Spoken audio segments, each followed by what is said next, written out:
cas, Canal Futur News, tout ya poto. Ba abonné à Fimbu na Fimbu, ba abonné à ba site tout.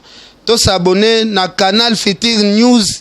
Ah, Canal Futur News, chaîne YouTube ya Sikao, na impact na idéologie, to s'abonner. Ngamoko déjà na s'abonner car siko tout de suite. Ndeko zola nanga pe s'abonner tout de suite. Paris, Londres, Amérique, Space Schengen, Mobimba, ba chinois, ba indien, bandeko tout ya Malawi, bandeko ya Angola, ya Cape Town, Afrique du Sud Mobimba. Vraiment to s'abonner na Canal Futur News. Yangonde tilengi. Voilà. Canal Futur News. Et voilà poto. Yango na olwa Canal Futur olwa tshaka Congo. Botala la Canal Futur News. Wana vérité. Atana popoli bango ba okangako. Canal Futur News. Di sekeza la katekuna toliaka bien. Kuna coupage. Canal Futur News Yangonde. Félicitations. Je pense Angola ezalaki scandale moko impossible. Comme on a un niveau, il fallait comme il faut américain ou français ou coréen. Mais le lot fallait à ce musique n'a pas longolé na ghetto à comme ça on a un niveau comme ce qui confie à l'équipe est normal. Ce qui jiba l'équipe TV5 est normal. Ce qui héritier à l'équipe est normal. Ce qui Félix Wazek à l'équipe est normal. Mais là on a compris na ce qui président ou à l'équipe, ce qui fait à l'équipe. Et comme un débat, moro batuba moitié à l'écaki. Alobi kutu français, qu'on a l'ugana yeba, et les alaganini yango boka mwaka. Ce qui fait, ou bien ouais rabaleki TVC. Dans l'okwanasko, et l'okwanati, le lona comprenne à rater. Lo bakombo ya Karine Mokonzo détaillé na ba parti nzoto naï. Ce qu'on a mis tourni, est-ce que yo mona nzoto ango pour ba no détailler ango bongo na ba émission? Na mona nzoto na été par volonté. Na mona ngote par volonté na ngai. Pour la volonté na yé moko ezalaki kena mona nyonso mais Canal Futur News. Et voilà poto. Yango na olwa Canal Futur olwa tshaka Congo. Botala la Canal Futur News. Wana vérité. Atana popoli bango ba okangako. Canal Futur News. Di sekeza la katekuna toliaka bien. Et voilà, chaque chose a son temps. Et maintenant, c'est le temps de l'émission avec Betty. Une émission socio-culturelle, une émission qui fait la promotion de la culture congolaise. Et dans cette émission, vous aurez à suivre les artistes musiciens, les artistes comédiens, le journaliste, le pasteur, tout le monde, juste pour faire la promotion de la culture, de notre culture bien sûr, qui est la culture congolaise. Et bien, salutations déjà à l'équipe technique qui m'accompagne pour la réussite et la bonne marche de cette émission. Là, je vois déjà Papa Dave Moubama, les concepteurs de cette émission et les boss du site Canal Futur News, une chaîne, une nouvelle chaîne, une chaîne de divertissement, des informations, et dans cette chaîne vous aurez à suivre beaucoup de choses en tout cas et vous ne serez jamais dessus. Abonnez-vous massivement au site Canal Futur News. Donc le site yaba champion, site yaba gagnant, site yaba professionnel, et donc site yaba tamayele parce que Papa Daf Mouba m'a déjà zawana pour nako sunga et que Moussale qui n'est malamu et puis équipe Mobimba où ils ont travaillé ensemble on a Canal Futur News. Salutations déjà à vous chers fans de cette émission partout où vous êtes, partout où vous nous suivez dans cette émission, dans ces nouveaux numéros de votre émission avec Betty. Donc oza balobi première émission to bandi ngona Ken Piana satellite balobi journaliste sans complexe na lingare mingi parce que asal ramusane bien et puis donc ayabanga kana eta lo bara vérité polele voilà il est déjà là Ken Piana donc boyebi bien bazaki na Angola ko accompagner Fali Poupa concert et les cas qui très bien et maintenant bazana kin awa bonjour Ken Piana et bon retour au pays. Bonjour Betty Masengu kini déjà pepele kini malebo kini mopepa kitoko tokenda ira tozongi déjà pour masolo to efanda ande na kini donc toza déjà nakopesa merci na sœur Pauline Lumumba na Genève balobi biso ba congolais tout ya diaspora il faut tozala together contacter toujours sœur Pauline Lumumba et ça la biso bien Adèle Diogo Bagou danger femme de l'espoir yo yebi vient na Luzo Mbata Jimmy Bella au millionnaire donc nazana yo ba junior mawete mutana société pena ba avion na kati Angola azolanda na epe biso donc nazawana toujours na disposition. Merci beaucoup Ken Piana parce qu'à chaque fois on a besoin on répondra toujours à invitation na biso. John Lubila l'exceptionnel à Dallas donc ma solo kuna nyo seza la maboro na yo donc voilà. Mais Ken Piana concert les gars kindengeni kuna na Angola avec Fally Ipupa. Et Salemana noté artiste international ndeko na biso ya RDC parce que kala biso toyeba kaka non. Kokoma na ba niveau fallait a commis faux à la américain ou français ou coréen mais les lo fallait a jouer musique na biso longoli na ghetto a commis ça na ba niveau commis je pense Angola ezalaki scandale moko impossible fallait beti premier concert $120 batu bayaki plein moko donc inanga moko kutu na imaginaki te que concert o fallait que beta na Angola ba congolais bayete mais ba angolais bayete ebele bafuti mbongo bato mususu kutu moya côté zate mais concert ya $120 donc tourner les gars qui vraiment pepele talaka tozongi ki na jet privé oh ba leader ebele nan batikala matate mais biso to matiang poso ko tuni la coste msu depuis abotamati lelo atikala mata jet privé te mais nga Fally ko matisi nga jet privé donc merci na Fally pour. Voilà. En tout cas, merci beaucoup Ken Piana. Donc voilà ma solo we bandi babi eyinda kaka na émission avec Betty na Congo na canal Futur News. Voilà. Mais Ken Piana we ke ndeko mo atuninga au juste yo zala mutu ya leader nini. Tantôt kumisi Fally Ipupa, tantôt ke na JB Piana, tantôt ke na Koffi Olomide. Aux annonces sans position hein. Nazali na ngai kaka journaliste yo apuyaka ba musicien ba sala musala bien. Ils ont été retirés à Bimisa retiré d'album en pezala qui très bien. Na puya ki yango na minute au fallait auto bimsa tokos et kundi ba album tout. Na so puya kaka musala kaka ya bien, trop valoriser muto sala makambo toujours ya bien. Donc ngana zapo na mutu azo sala musala ya kilote donc ina na temps revaloriser ngote. Ozo sala musala ezomonana. Na so valoriser. Ils ont été album 7 jours de la semaine et simba ki te sko na valoriser ngon nanden. Et simba kite donc moi ato tshele ngo makelele ato sele ngo makela ndeni ezana tshole exatana mupepe mais on sentir banzembo atoko sipena donc il défaté c'est ça. Et Ken Piana que album 7 jours de la semaine et simba kite obi ke bato bena banda ko ba Ken yope et simba kite dans quel sens toyoka kinzembu ya zengaluke to betaki générique wana diemba toko mata na diemba e betaki Zengaluketu eza nzembo ya bakongo o esiyemba makala ezali nango ka interpréter. Je pense que l'album ezalaki ya 25 titres. Bino boko maka référence ka Zengaluketu bongo 24 chansons etikali na bose référence nango te. Bino boye ba 24 ans etikalité c'est que c'est un chèque album. Donc c'est ça. Ngalo ba makambo avec précision.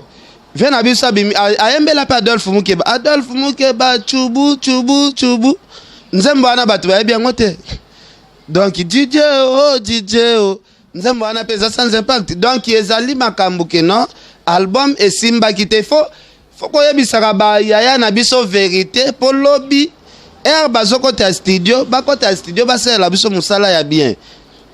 Wera gobi mis album et simbite bino bolo album ane beti danger parce que lobby ya wera kota sur studio asala musala malonga te pa yebike e simba te batu ba ndimaka ke simbi voilà il faut to lo baka moi vérité muke.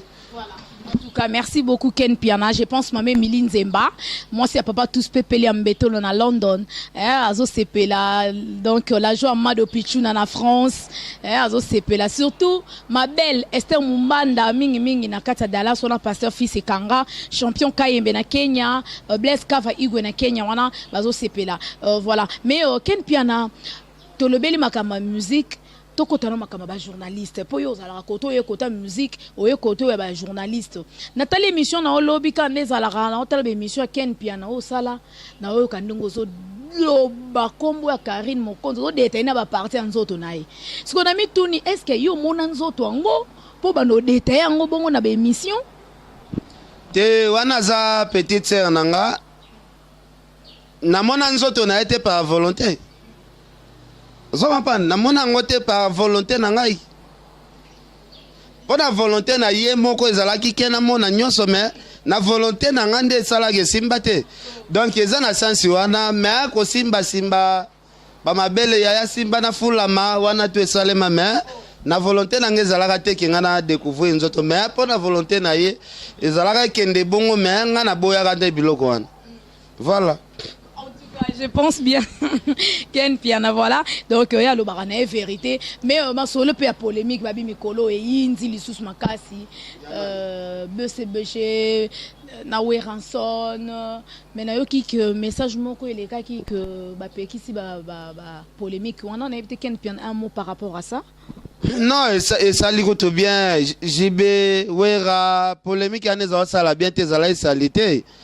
Imaginez-vous Moutouneti Sankara mwana bandalo balokoti lokoti na wenge ba commissaire Sankara wa zawana uzui vena biso Blanchard Mosaka ba pesi impact papa chéri lelo guerre wana ezala osala ba komaki na moi débordement langage Sankara za quand même lelo quelqu'un autoko compter na société vena biso Mosaka pe lelo toko compter na société mais baza bato babimisi bango pa deux camarades président JB na président Wera donc guerre wana ezala sala bien te comme ya okotati ba vie privée ba nini mais guerre ngo sala ki bien poto yaki oyeba ba faux chanteur ya wenge babimaki na sima guerre wana na ba grand chanteur to yaki oyeba bango na sima guerre wana na bato bazoyemba banzemba bibembe to yaki comprendre ba kaka na sima ya guerre wana na bato babimisaka so ba album te to yaki koyeba basolana kaka na se ya guerre wana.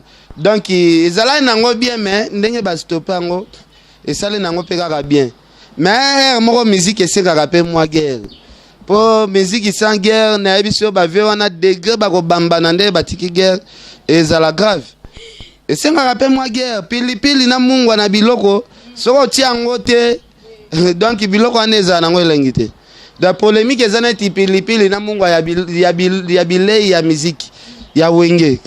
Donc c'est ça. Polémique peut continuer sur Fally Ipupa na fait rigola. Lui polémique on les zongi les sous dans mikolo yo tokolo bakututé parce que on les en actualité babi fait rigola il est pas les kina TV5 parce que Fally Ipupa pas les kakiwana na éviter lobi nini Ken Piana.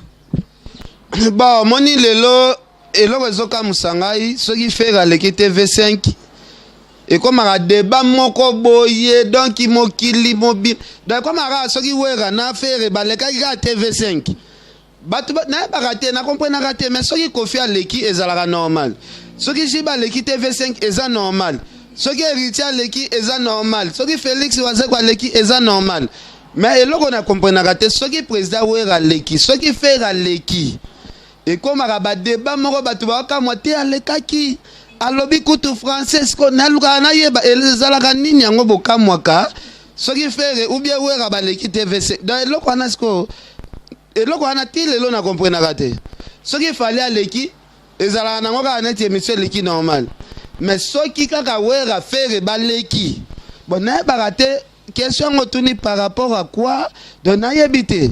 Pourquoi rapport surtout yozo lobela mingi makambo Fally Ipupa comment on a su faire rigola les gars qui n'émission ba bien on est sali sous polémique bon moni ba polémique yana ba polémique moko inutile est-ce que bozo ba ke le ketu papa na ezara Charlie Balaka est-ce que bato bolobela ngo est-ce que boye bien le ketu papa na ezara Charlie Balaka ozo comprendre donc moi si ya Charlie Balaka ya poto nde mère ya le ketu donc le ketu azaneti mwana ya Charlie Balaka mais batu balobela ngote ozo comprendre batu balobela ngote c'est mawa trop mais guerre ya Fally o bolo basoki ya Fally na fere ya ba guerre moko tina te ya ba guerre moko tina te po Fally aleki fere na makambu nyonso tu ya vie So côté na Google ba artiste 10 artistes riches en Afrique. Comment il a fait résultat? Au moins a fallu pour partir totaliser 16 millions de dollars. Et on s'en est se faire à l'Ugara Simba 1 million. So hôtel zela otanga bilo mususu awa. Tanga yomo kaka na otiva. Tanga yomo kaka na otiva. Voilà, donc pour Monake, Ken Piana Zarapéa Moutaba preuve. Donc 14 juillet 2016, le chanteur congolais Fally Ipupa appartient aux plus riches musiciens africains.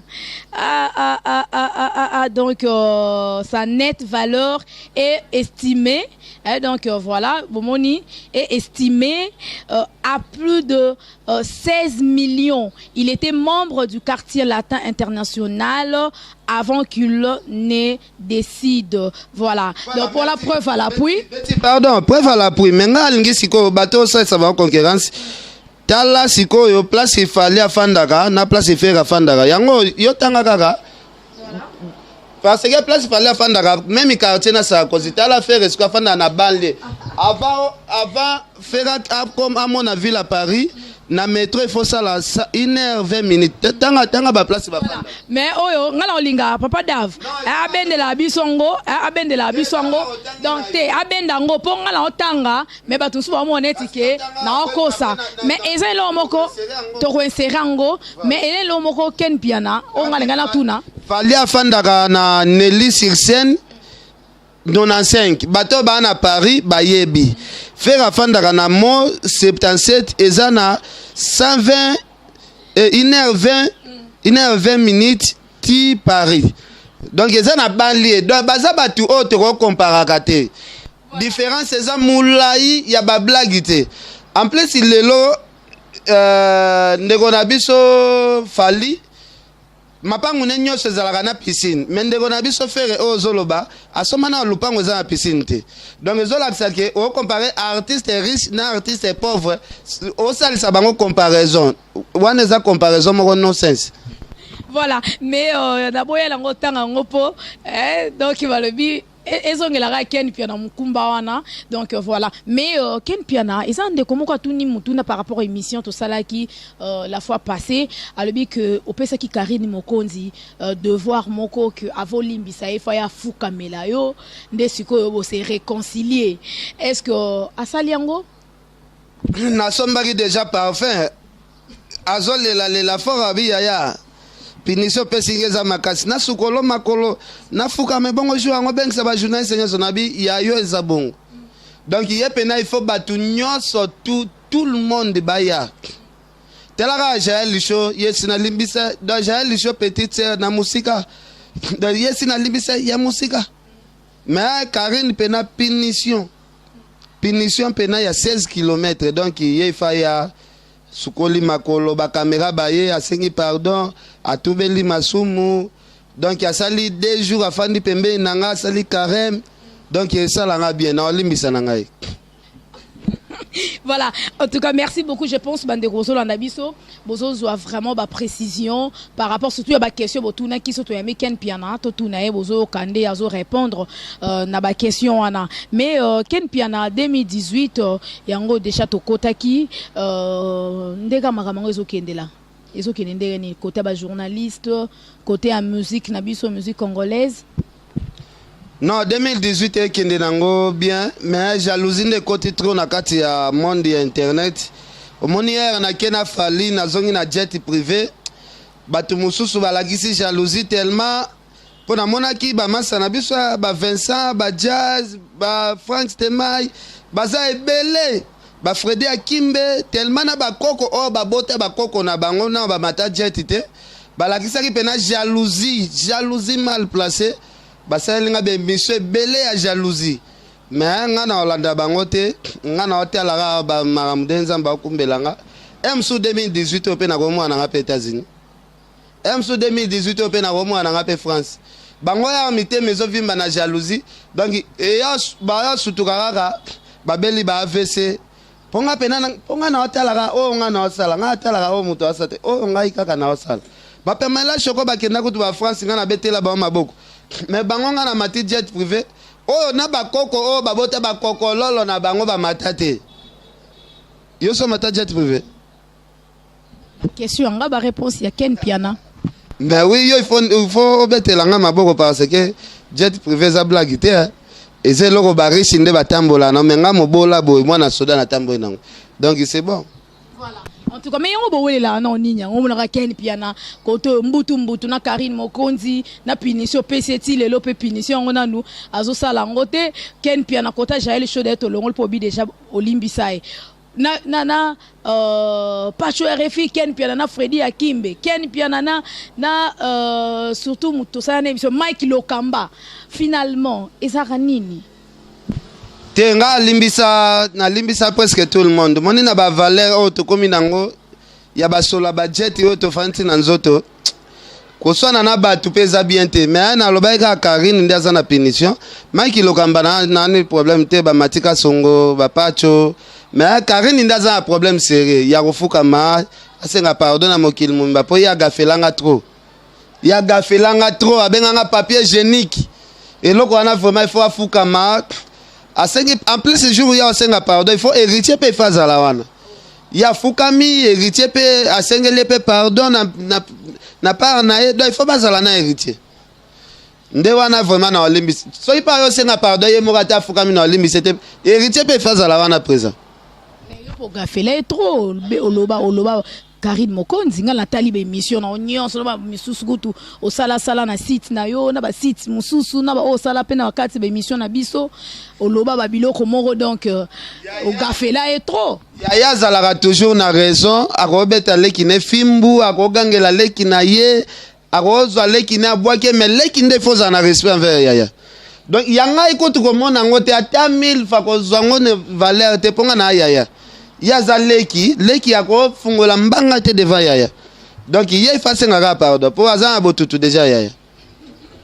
Voilà, merci beaucoup parce que nous sommes déjà à la fin de notre émission mais Ken Piana n'a évité Ferrego là déjà nayokaki côté wana mbutu ezaki sous makasi entre Ferrego là na Koffi Olomide komangi makambo o afundi oyo o akangisi oyo et puis nani Mosaka na confrère na yo hein confrère na yo Gabana basele le sous tiraillement wana tozo kenango ti wapi. Bon, Gabana basé la zale qui a Mosaka na osengeka respect belé ato saraka yaya na Mosaka ato saraka yaya na Mosaka parce que bakana batuneti bagabana bazabatu Mosaka pas coacher trop Mosaka pas coacher trop ato saraka ka ça bien ato saraka. Comme Nasuka Ken Piana, un mot, surtout pour na Canal Futur News, Oyambio pour la première fois, na émission avec Betty, Okokolo Banini, pour le monde entier, et bayoka mot d'ordre ya Ken Piana satellite. Bon, en tout cas, Canal Futur News. En tout cas, Canal Futur News, batutu ya poto, ba abonné à Fimbu na Fimbu, ba abonné à ba site tout, to s'abonner na Canal Futur News. Canal Futur News, chaîne YouTube ya Sikao et na impact na idéologie, to s'abonner. Ngamoko déjà na s'abonner car Siko tout de suite. Ndeko zola nanga pe s'abonner tout de suite. Paris, Londres, Amérique, space Schengen, mobimba ba chinois, ba indien, bandeko tu ya Malawi, bandeko ya Angola, ya Cape Town, Afrique du Sud mobimba. Vraiment to s'abonner na Canal Futur News. Yangonde tilengi. Voilà. Merci beaucoup en tout cas. Ils ont mérité ma boro. On a mot d'ordre à Ken Piana, satellite Valobi. Donc merci beaucoup. Poto Kabwana, quelques salutations. Kandé Salrana, numéro à contact. Sœur Pauline Lumumba na Genève, Adèle Djogo Bagou d'Angers na France, Véluson Mbata na Cape Town, Jimmy Belaou, millionnaire le plus riche Jimmy Belaou. Yo yebika na jobu mutaleka kwa za TV na ngai. Venanga Gauthier Mascotte na Londres, Papi Kelly, Richard Amelin, Nathalie Neymar na Texas. Célestine VIP, Achar Madila yo yebi, boss de boss Junior Mawete, boss de boss, PDG à société à aviation et belé, PDG à jet et belé, Junior Mawete, Bambote Noana, merci dans Betty Masengo, merci Oncle Mbuta, donc merci beaucoup. Voilà, merci, nous sommes déjà à la fin. Maman Miline Zemba, moi c'est papa tous pepele ambeto, le champion Kayembe Norabana, Blaise Kava Igwe na Katia Kenya wana, la joie Amado Pichuna depuis France, ma belle Zala Oume la posa partenaire na ngaya Kati, donc Valobi Esther Mumbanda depuis Colorado, ma belle John Loubi l'exceptionnel yanga, donc bo Zala bo Oume la. Merci beaucoup à vous tous et donc maman Miline Zemba, moi c'est papa tous pepele ambetolo. Merci beaucoup déjà à Papa Dave Moubama. Donc, abonnez-vous massivement au site Canal Future News, le chaîne YouTube Oye na Moupepe Asika et na Makamu Yasika. Donc, bon s'abonner na ebele à chaque fois émission Zokota, Bokota Rabota Larango. Donc, Rosala bien Makasi. Merci beaucoup à Ken Piana en tout cas d'avoir répondu à notre invitation et merci à ma maman chérie, maman Katiba qui s'appelle handicap grand réalisateur, Benida Lili, merci beaucoup déjà à ma fille, bisous à toi Joyce Davline et merci déjà à vous tous de nous avoir suivis. D'ici là, portez-vous bien, on se retrouve déjà à la prochaine pour un nouveau numéro de votre émission avec Betty. Au revoir, merci, ciao.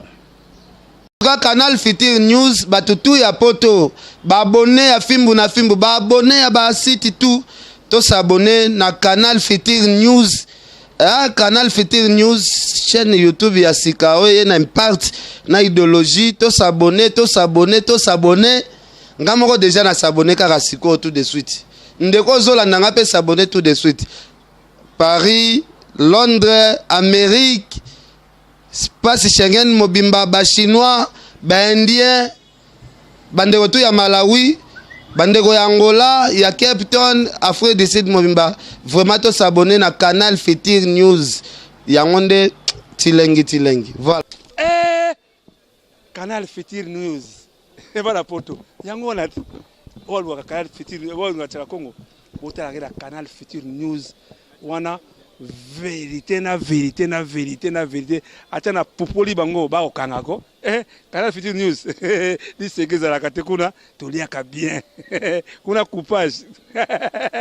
Canal Future News Yangonde, félicitations. Je pense Angola ezalaki scandale moko impossible.